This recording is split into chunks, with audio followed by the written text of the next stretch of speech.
జైత్రయాత్రా ఇది నా విశ్వయాత్రా, జైత్రయాత్రా ఇది నా విశ్వయాత్రా.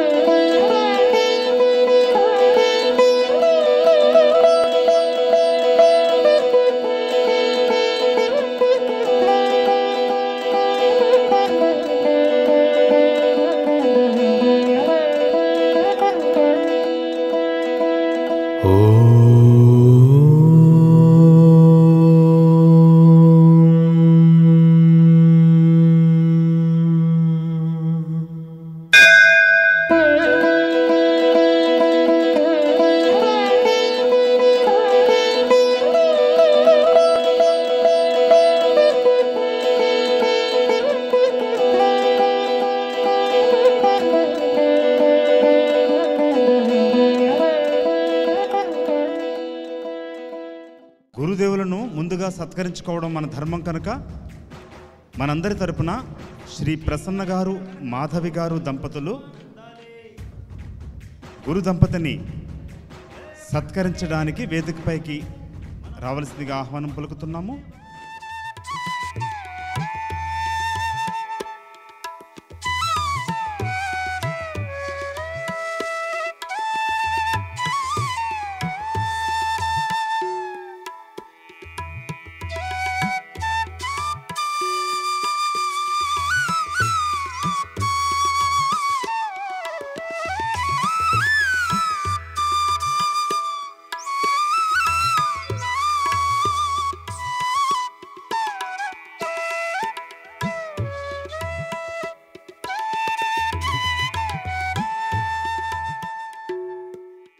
ఇప్పటికి దాదాపు 140 ఎపిసోడ్స్ ఎన్నో ఉన్నాయో. Then I couldn't stop myself. యాక్చువల్గా సెలవు పెట్టి మరీ ఆ అధ్యాయాలన్నీ నేను వినటం జరిగింది. ఒకదాని తర్వాత సుమధురమైనటువంటి గాత్రం, అలాగే అద్భుతమైనటువంటి భాష్యం. అది విన్న తర్వాత అరే ఇంతకాలం ఇన్ని సంవత్సరాలుగా మనం మన టైం వేస్ట్ చేశాము. ఒక రాంగ్ నోషన్స్, ఎవరెవరో ఏవేవో చెప్పినవి విన్నాము. అన్ని చోట్ల కాంట్రడిక్షన్స్. ఒక మాస్టర్ చెప్పిన టీచింగ్స్కి ఇంకో మాస్టర్ చెప్పిన టీచింగ్స్కి ఎక్కడ సింక్ అవ్వదు. ఫర్ ఎగ్జాంపుల్ ఒక 2 నిమిషాలు తీసుకుంటాను సార్. ఆత్మ, యోగము, ముక్త, యుక్త, సంఘం పదం ఒక్కటే. భగవద్గీతలో అనేక సార్లు వస్తాయి ఈ పదాలు. ఒక అధ్యాయంలో ఒక కాంటెక్స్ట్లో ఉపయోగించిన మీనింగ్ ఒకటి ఉంటుంది, ఇంకో అధ్యాయంలో అదే పదానికి వేరే మీనింగ్ ఉంటుంది. సో చాలా కన్ఫ్యూజన్గా ఉండేదన్నమాట, చాలా ఇన్కన్సిస్టెన్సీస్. వీటన్నిటిలోంచి గురువుగారి బోధనలు విన్న తర్వాత కొంత టు బి ఫ్రాంక్ 100% సాటిస్ఫై అయ్యాను. మనకున్నటువంటి ఆధ్యాత్మిక సందేహాలన్నిటికీ సమాధానం దొరికింది అని నేను చెప్పలేను. బట్ ఇప్పటివరకు తెలుసుకున్న అనేక ఫిలాసఫీస్ టీచింగ్స్తో పోలిస్తే చాలా వరకు రేషనల్గా, సైంటిఫిక్గా, మోర్ ఇంపార్టెంట్లీ ప్రాక్టికల్గా కూడా ఉంది. అంటే మన రెగ్యులర్ జీవన వ్యవహారాలకు ఎటువంటి విఘాతం కలగకుండా బేసిక్గా మన దృక్కోణ ఆలోచన సంవిధానాన్ని మార్చుకోవటం ద్వారా how we can enrich our life అనే దాని మీద చాలా చక్కగా చెప్పారు. అలాగే చెప్పిన దాన్ని పదే పునశ్చరణ చేయటం, ఆ భావం మన మనసులోకి చాలా స్పష్టంగా ఇంకేలాగా వారు చేసినటువంటి ప్రయత్నం చాలా వండర్ఫుల్ అనిపించింది. సో ఆ రకంగా నేను గత 4-5 నెలలుగా ట్రూత్ బోధనల పట్ల అట్రాక్ట్ అయ్యి ఫాలో అవుతూ వచ్చాను. బట్ ఇంకా చాలా సందేహాలు ఉన్నాయి గురువుగారు. What actually bothers me is, ఈ జ్ఞానం తెలిసిన తర్వాత కూడా మీరు చాలా అద్భుతమైన కాన్సెప్ట్స్ ఇచ్చారు. అసురుడని, ధర్మయుద్ధం అని, కర్మల నుంచి ఫలితాన్ని ఆశించవద్దని, అనేక చక్కటి భావాలు తెలిసిన తర్వాత కూడా ఈ జ్ఞానం ప్రవేశించింది, అర్థమైంది అనుకుంటాం. It is like sinusoidal wave, ఒక హైలోకి వెళ్తాం. అగైన్ అసురుడి ప్రేరేపణలు కావచ్చు, నిజ జీవితంలోని ఒత్తిళ్ళు కావచ్చు, మళ్ళీ కిందకి జారిపోతూ ఉంటాం. We tend to again fall down. మళ్ళీ బోధనలు విన్న తర్వాత మళ్ళీ అక్కడ క్వశ్చన్స్ వస్తాయి. అరే ఎందుకు మళ్ళీ మనం ఇట్లా అయిపోయామని చెప్పి అగైన్ వీ గో అప్. మళ్ళీ ఒకసారి మంచిగా ఉండాలనుకుంటాం, మళ్ళీ కింద పడుతూ ఉంటాం. దీనికి దీనికి ఎండ్ అనేది లేదా అనేది ఒకటి చాలా టార్మెంటింగ్గా అనిపిస్తూ ఉంటుంది. బట్ ఆల్ ఇన్ ఆల్ చాలా ట్రాన్స్ఫర్మేషనల్ వాల్యూ ఉంది గురువుగారి బోధనలకి. ఇది సమాజంలో అనేక మందికి ఈ బోధనలు చేరాలి అనేది నా కోరిక. మనందరం కూడా సాధ్యమైనంత వరకు మన మిత్రులకి వారందరికీ కూడా ఈ ట్రూత్ని పరిచయం చేసి ఈ అద్భుతమైనటువంటి జ్ఞానాన్ని అందరికీ అందించాలని చెప్పి నేను ఆశిస్తున్నాను. గతంలో నేనెవరు అనే దానికి చాలా కన్ఫ్యూజన్గా ఉండేది. గురువుగారి బోధనలు విన్న తర్వాత అజో నిత్య శాశ్వతోయం పురాణ నిత్య సర్వగత స్థాణు రచలోయం సనాతన అని ఇమీడియట్గా ఆన్సర్ వచ్చేస్తుంది. ఎక్కడైనా ఏ సందర్భంలో అయినా బాధ కలిగినప్పుడు అసోచ్యాన్ అన్న ఎత్తుగడతో అసలు ఆ శ్లోకం గురించి ఎంత అద్భుతంగా చెప్పారో, ఆ అసోచ్యాన్ అన్న పదం ఒక్కసారి మైండ్లోకి రాగానే నా ఇంకా పెయిన్ అనేది ఉండడం లేదు. అలాగే చాలా సింపుల్ కాన్సెప్ట్స్. ఈ దేహాన్ని నేను కాదు, ఈ పాత్ర నేను కాదు, భౌతిక జగత్తుకి అస్తిత్వం లేదు అనేటువంటివి చాలా సింపుల్ కాన్సెప్ట్స్ ఒకసారి మన మైండ్లోకి ఇన్కల్కేట్ అయిన తర్వాత మన లైఫ్ స్టైల్లో కానీ, క్వాలిటీ ఆఫ్ లైఫ్లో కానీ, the way we behave with our with others చాలా చాలా గుణాత్మకమైన మార్పు, క్వాలిటేటివ్ మార్పు వచ్చింది. ఎంతో విలువైన, ఎంతో గహనమైన, ఎంతో గుహ్యమైనటువంటి ఈ జ్ఞానాన్ని అవ్యాజ ప్రేమతో మా అందరికీ అందిస్తున్నందుకు మీకు అనేక వేల వేల ప్రణామాలు తెలియచేసుకుంటూ ఈ అవకాశం ఇచ్చినందుకు ధన్యవాదాలు. Thank you. వారు ఇందాక చెప్పినట్లుగా ప్రశాంతంగా ప్రవహిస్తున్న నీరులో ఒక పెద్ద బండరా వేస్తే ఎన్ని అలలు వస్తాయో, అహం బ్రహ్మాస్మి అన్న సత్యం తెలుసుకున్న తర్వాత అన్ని అలజడులు వస్తాయి, అన్ని సందేహాలు వస్తాయి. వారు ఇందాక అన్నట్లుగా కొన్ని సందేహాలు నివృత్తి అవుతుంటే కొత్త సందేహాలు పుట్టుకొస్తూ ఉంటాయి.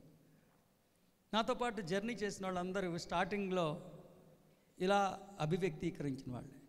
కానీ వాళ్ళకందరికీ నేను ఒకటే ఒకటి చెప్పేవాడిని గుర్తుంటే, జస్ట్ 1 year 1.5 year ఇంకే బోధన లోపలికి ఎంటర్ అయ్యకుండా 1.5 years స్పాన్ అయ్యండి, అన్ని క్వశ్చన్స్ వాటంతట అవే సమాధానాలు వచ్చేస్తాయి ఖచ్చితంగా.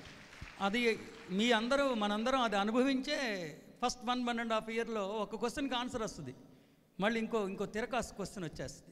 ఆ క్వశ్చన్ ఎంత అన్ఈజీగా ఉంటుందంటే మనం ఆన్సర్ వచ్చిన క్వశ్చన్కి సాటిస్ఫాక్షన్ చేసుకోనియకుండా మళ్ళీ కొత్త క్వశ్చన్ వచ్చి కంట్లో నలకలా ఇబ్బంది పెడతా ఉంటుంది. కానీ I assure you sir, each and every single question will be answered with the proper testimony. అది సరైన సాధికారత ఉన్న గురువు ద్వారానే. ఇప్పుడు నేను చెప్పాను మీరు నమ్మండి అంటాం, ఎప్పుడు నేను చేయలే. నేను చెప్పాను ఇది ఇందువలన కరెక్ట్ అయ్యింది, దీనికి శాస్త్ర ప్రమాణాలు ఇవి, ఇది మీకు అర్థమయ్యేటట్టు చెప్పడానికి సరైన దృష్టాంతం. ఈ 4 నేను ఎప్పుడూ చేశాను. 20 ఏళ్ళగా నేను చేసింది అదే. సత్యాన్ని ఉపదేశించటం, ఆ సత్యాన్ని అత్యంత సంక్లిష్ట భూయిష్టమైన సత్యాన్ని సరళమైన ఉదాహరణ ద్వారా మీకు అందుబాటులోకి తేవటం, సరైన శాస్త్ర ప్రమాణం ద్వారా అది దానికి సాధికారత ఉన్నది నేను ఉపదేశించిన దానికి కన్విన్స్ చేయటం, ఇది ఖచ్చితంగా కొనసాగుతుంది. జస్ట్ 1.5 year స్పాన్లో each and every single unanswered question will be solved అనేది చెప్తూ, ఇప్పుడు ఎలాగూ సందర్భం వచ్చింది, వారు ఒక మాట అన్నారు, ఏమని, మనం సత్యం వింటామో చాలా శిఖరాగ్ర స్థానానికి వెళ్తామో, ఏది ఎలా ఉన్నా అన్నీ అలాగే ఉన్నా పిడికిలి బిగించి నేను ఆనందంగా ఉండాలని అనుకుంటాం, ఏదో కొన్ని అంటే మన మీద మనకి ఎక్స్పెక్టేషన్స్ పెరిగిపోతాయి. The more and more truth is inculcated in to your neurological brain, you began to expect more from performance from yourself, but unfortunately we will not be able to perform in such a grander way. That is the question raised by him. ఇక్కడే చెప్తున్నా, నేను కొన్నాళ్ళు కథలు రాశా, చిన్న కథలుగా మీకు అందించా. ఆ కథల్లో రాజు ఐఫన్ పిచ్చి.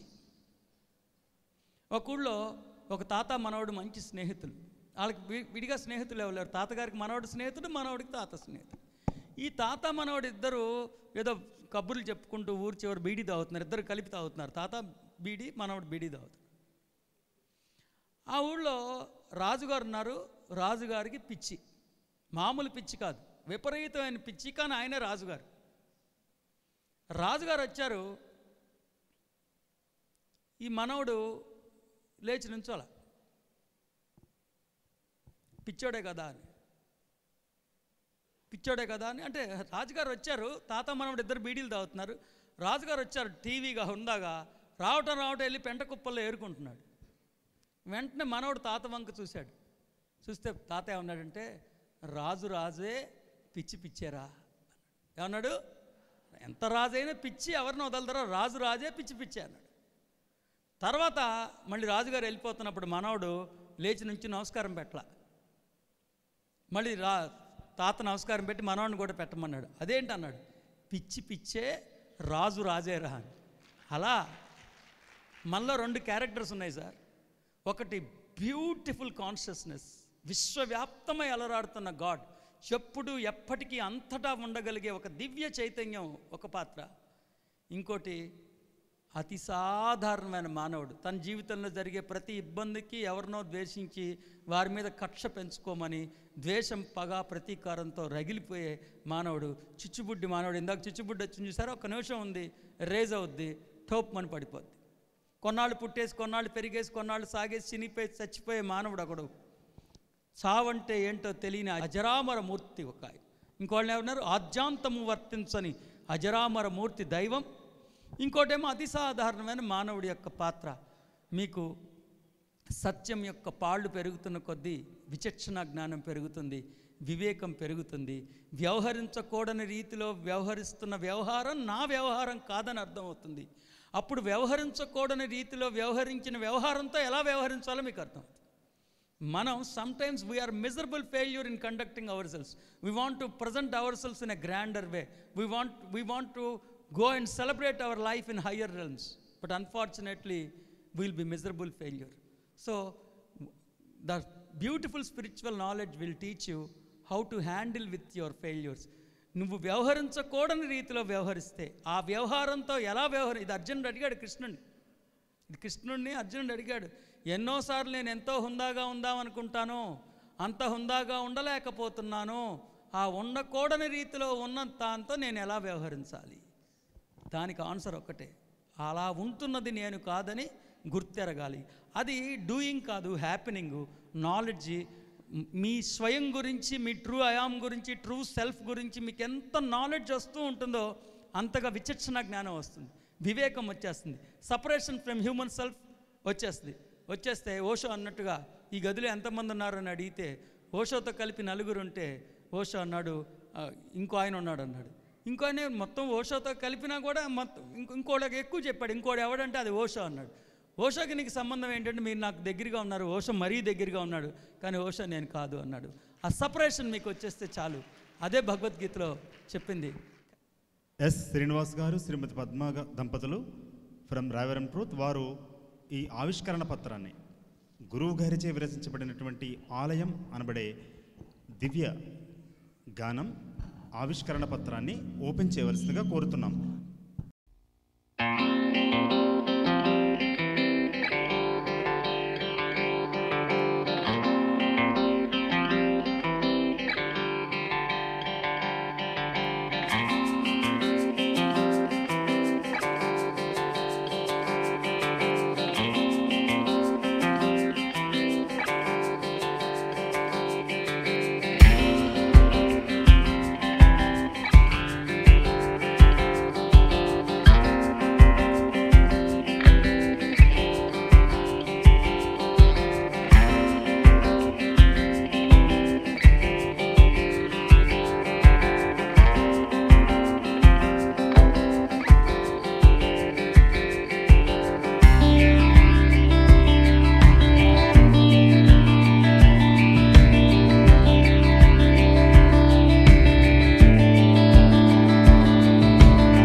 సభాసదులు చప్పట్లతో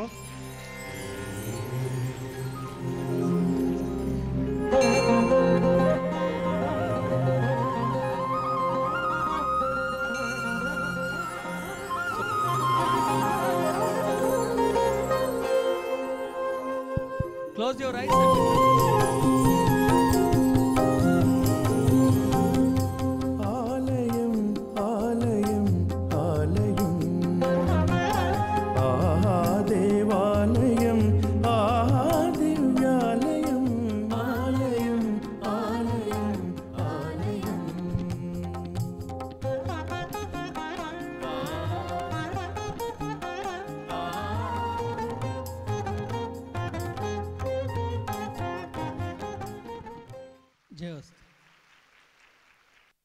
సో ముఖ్యంగా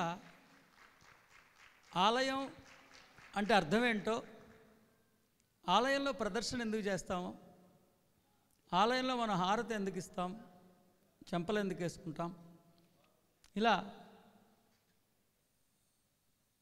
ఆలయంలో మనం చేసే ప్రక్రియలు ప్రదర్శన చేయడం దగ్గర నుంచి, అలా హారతి తీసుకోవడం దగ్గర నుంచి, సాంబ్రాణి దగ్గర నుంచి, సో ఆలయంలో మనం చేసే ప్రతి ప్రక్రియ వెనక దాగి ఉన్న ఆధ్యాత్మికతని వివరించడం జరిగింది. ఓంకారం నుండి ఓంకారం ప్రదర్శనం. సో కరెక్ట్గా గర్భగుడి నుంచి మళ్ళీ బయలుదేరుతాం, మళ్ళీ గర్భగుడికి చేరుకుంటాం. అలా ఆలయంలో మనం చేసే ప్రక్రియలన్నిటికీ వెనక ఉన్న ఆధ్యాత్మిక దృక్కోణాన్ని పరిచయం చేయడం జరిగింది. మనం భోజనానికి మనం కొంచెం గ్యాప్ తీసుకునే ముందు ఇందాక సాంబశివరావు గారు అడిగిన పాయింట్లో ఇంకో పాయింట్ కూడా క్లారిఫై చేస్తున్నా. మనం ఎంతోసారి ఎంతో ఉన్నతంగా ఉండాలనుకుంటాం, కానీ మనం అంతగా ఉండలేకపోతున్నామని గుర్తించి బాధపడుతున్నాం. సో మనలో రెండు ఉన్నాయి. ఒకటేమో ఎంతో ఉన్నతంగా ఉందాం అనుకున్నాడు, రెండోవాడు అంత ఉన్నతంగా ఉండలేకపోతున్నాడు కదా. ఇద్దరు రెండు క్యారెక్టర్స్ మనమేగా. ఒకటేమో we are expecting more from us, మనం we want to behave granderly, మనం ఎంతో ఉన్నతంగా ఉందామని అనుకుంటున్నాం, రెండోవాడు ఉండలేకపోతున్నాడు. కొంచెం జ్ఞానం అర్థమైతే ఉందామని అనుకుంటున్నవాడు నువ్వే పరమాత్మ, ఉండలేకపోతున్నవాడు మనిషి, శరీరం, పాత్ర, అది నువ్వు కాదు. డిస్క్రిమినేషన్ వచ్చేస్తుంది. మీ దృష్టి ఉండలేకపోవటం మీద ఉంది, నా దృష్టి మీరు ఉందామని అనుకుంటున్నారే దాని మీదే ఉన్నది. ఉందామని అనుకుంటున్నారుగా, ఒకప్పుడు అలా ఉందామని అనుకోలేదు, అలా ఉండలేకపోవటాన్ని చూసి బాధపడలేదు. కనీసం ఇప్పుడు ఉందామని అనుకుంటున్నారు, ఉండలేకపోవటాన్ని గమనిస్తున్నారు, ఉండలేకపోవటాన్ని చూసి మీరు అలా ఉండకూడదు కదా అని భావిస్తున్నారు. కానీ ఉందామని అనుకుంటున్నారే, ఉండలేకపోవటాన్ని గుర్తించి బాధపడుతున్నారే, అది మీలో విరిసిన పరిమళం అని నేనైతే చెప్తున్నా. So all the aspirants of Mumbai, I assure you, after break, every single sentence uttered by me will be translated in English. So please forgive me, because some speeches, they happen. So I assure you, every single sentence uttered by me